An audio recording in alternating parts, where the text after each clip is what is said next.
Hello everyone. Welcome to day 8 of our 100 days of trails taken. Today's question's pretty simple. Language.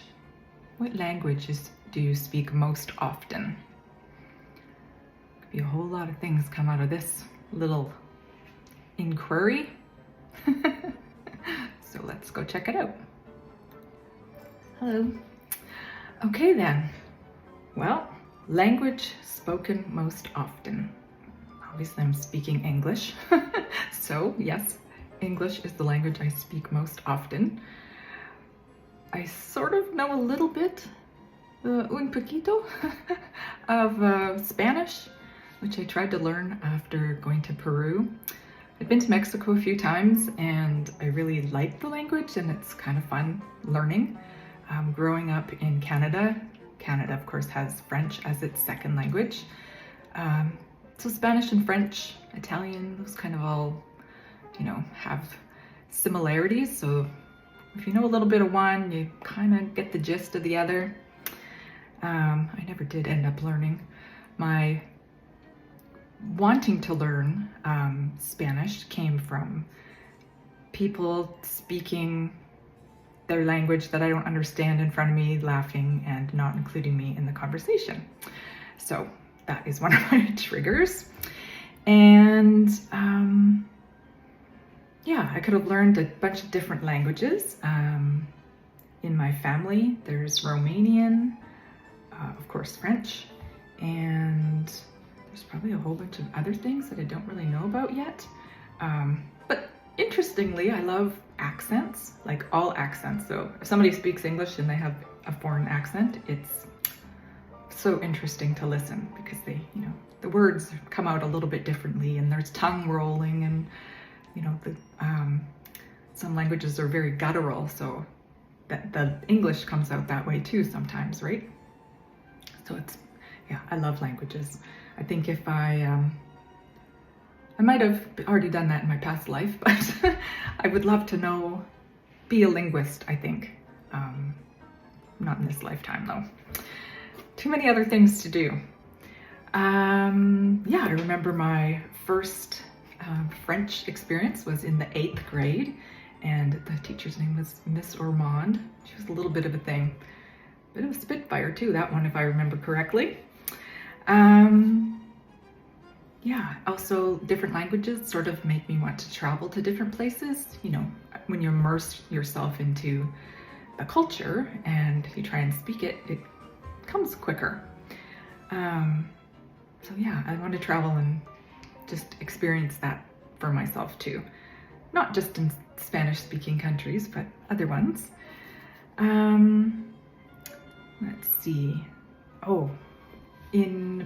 I grew up in British Columbia, and in the last, probably since the Olympics in 2010, a lot of signs like creek names and road names and area names have been, the First Nations language has been added to the sign. It's so difficult to pronounce when you don't, you didn't grow up hearing it, even though I lived amongst, a lot of First Nations people. With the way things have been in the past, they had to deny their own heritage and give up their own languages, and I would love to see that come back because I'd really love to learn, even though it seems like it's incredibly difficult.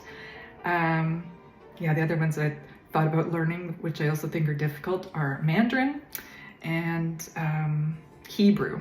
My name's Tammy, and that's a Hebrew name, so I always thought it'd be interesting to learn. And then, all the things that you can decipher from doing research, and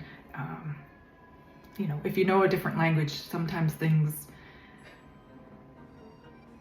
the context of a sentence or something can be translated a little bit differently. So having a few more languages under your belt when you're trying to read, things that are interesting to you or trying to learn something. I think it's really cool just to have that, like a desire to listen.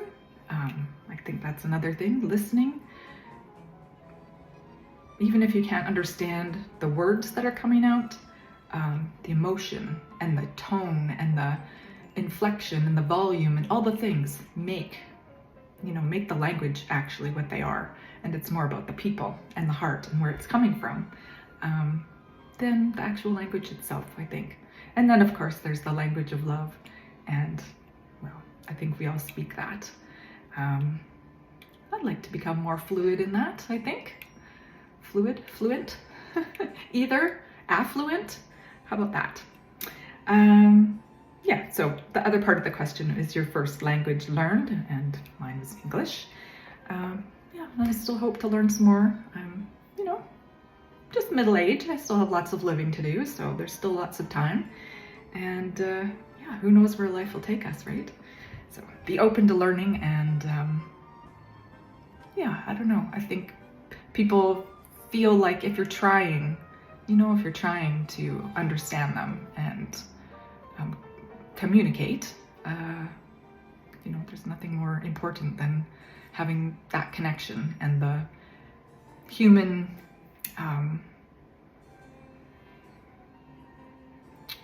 a human bond, really. It's not even really about the language, it's just about being human. And sign language even you can learn. I think my son was in grade 2, I believe. Yes, grade 2. And he had a deaf friend, and he learned a little bit of sign language, which I always thought was super cool. Bringing the sign language into gestures and symbolism, praying hands, mantras and things like that. Anchors, these are anchors and triggers that we teach ourselves, so that when we want to get into a certain state, I'll share one with, this is always my go-to when I'm in the middle of a thought process and things are coming in and I'm writing or just trying to understand something. I find myself doing this without even telling myself to do it. I just do it, and then it's like the mind gets still and calm enough that I can hear the rest of what I need to hear. So I love these. There's so many different ones that you can do. When I was learning about neuro-linguistic programming, the gestures and the triggers that we have. If somebody does this to you, what does that mean, right? Or this, or right, like any kind of thing. So we automatically we just do these things inherently, and when we teach ourselves a little bit of our own language, however we want to do it. It doesn't matter, whatever you want to do, whatever your sign is for yourself. I don't know, holding your thumb, whatever it is. You can make it mean something and help yourself get into deep states of meditation and calmness even. So having that little trick in your back pocket, I know tricks are not always great, but knowing that in the moment that you can turn to something that's right there, you can utilize it instantly and find satisfaction with it. Can't really go wrong with that, can you? Anyways, that is that for our day 8, and tomorrow we will be beginning our new section. Let me have a look. I can't remember what it's called. I create these things and then it goes right out of my brain until I need it, which is fine. Okay, who you are, yep, that's the last page. Who else? The family. So this is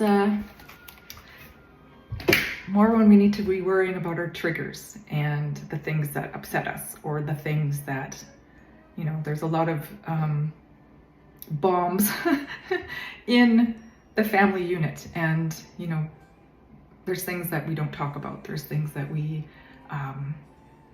keep to ourselves. There's things within the family, something happens and then it just gets put under the rug.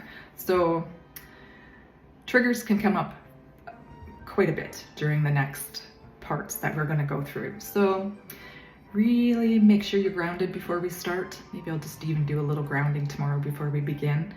And this is also where we got to learn to schedule our crap.